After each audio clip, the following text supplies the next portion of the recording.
I am crazy. It's official.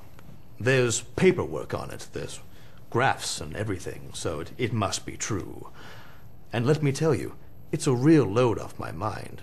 I mean, it relieves a lot of responsibility for me. I always have an excuse if I feel like talking to myself or crawling around during a business meeting and barking. Well, then so be it. I'm bonkers. It's very convenient and fun. And I certainly have to be crazy, living in this world, to keep from blowing my brains out. Being insane allows me to be who I want to be. There are no longer any rules. I'm crazy, and I will become world emperor. Even if it's simply because I'm convinced that I'm world emperor. For all that we have is our perception. And whatever we perceive to be reality is in fact our reality.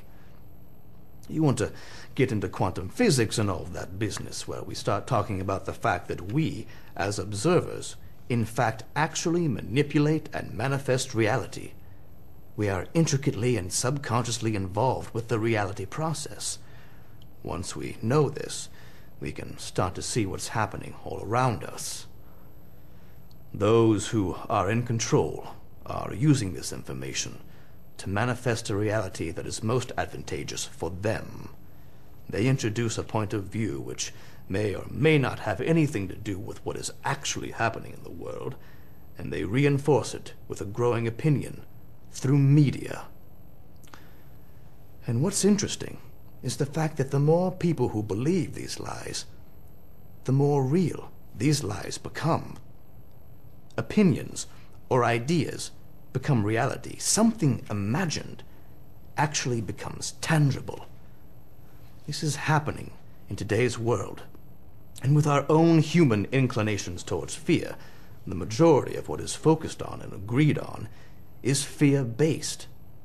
And this is encouraged because when people are afraid, they can be controlled. When a human being is afraid, the sensory input and brain patterns, the breathing and physicality of the body becomes less efficient. It stops working at its peak. It begins operating poorly. And as a result, a person is making poor decisions. Decisions that can be easily influenced.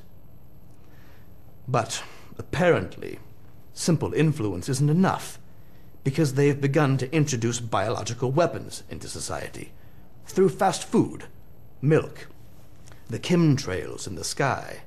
Yes, they are working overtime to keep us under control, because we pose a threat. We pose a threat with our minds, for we have the power to change the world, and they know this. With a vision, a focused vision, a unified vision, we can reform this world into a better place.